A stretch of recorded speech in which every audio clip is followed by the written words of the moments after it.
तो कैसे हैं आप सभी दोस्तों। आज हम जानेंगे वन्य जीव संरक्षण अधिनियम 1972। यह अधिनियम 1972 में लागू किया गया था और यह पूरे भारत में लागू है। इसके अंतर्गत वन्य जीव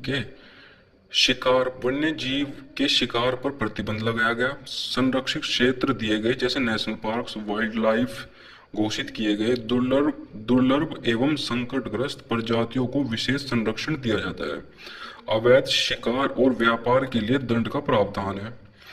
इस अधिनियम के अंतर्गत नियुक्त अधिकारी, इस कानून के तहत विभिन्न स्तरों पर अधिकारियों की नियुक्ति की जाती है।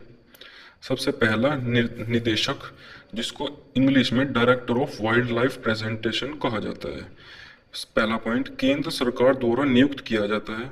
दूसरा पॉइंट, पूरे देश में वन्यजीव संरक्षण कार्यों की देखभाल करता है।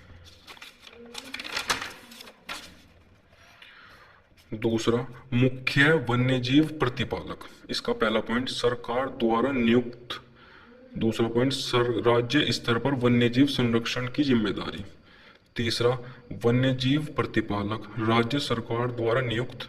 दूसरा पॉइंट, जिलों क्षेत्रों में संरक्षण कार्यों को लागू करता है। चौथा पॉइंट, अन्य अधिकारी एवं कर्मचारी। इसका पहला पॉइंट, जैसे वन रक्षक, फॉरेस्ट गार्ड्स, रेंज अधिकारी आदि, ये सभी राज्य द्वारा नियुक्त किए जाते हैं। अब हम जानेंगे अधिकारियों की नियुक्ति कैसे होती है।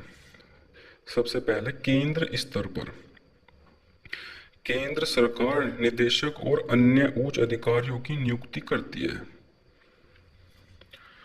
दूसरा पॉइंट, राज्य स्तर पर वन विभाग के अधिकारी चुने जाते हैं। दूसरा, या फिर राज्य लोक सेवा आयोग जैसे पीएससी के माध्यम से भर्ती होती है। इसका तीसरा पॉइंट, योग्यता और प्रक्रिया। सामान्यतः वन सेवा, फॉरेस्ट सर्विसेज से जुड़े अधिकारी होते हैं। धन्यवाद।